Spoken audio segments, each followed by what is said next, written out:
জ্যামে পড়েছি আবার স্টেশন বাজার এসে। ফোন আসছে, কে যে ফোনটা দিল ধরে দেখবো। যে ভিড় ভাড়, কোথায় দাঁড়াবো? এখান থেকে একটু সাইডে যা দাঁড়ানোই ভালো। এখানে একবার আটকে গেলে আর বাড়াতে পারবো না।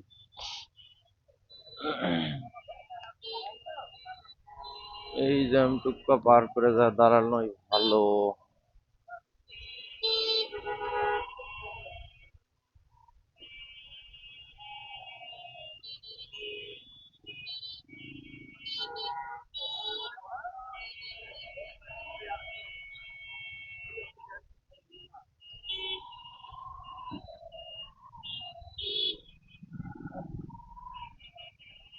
এই কল দিল, একটু দেখা দরকার ছিল।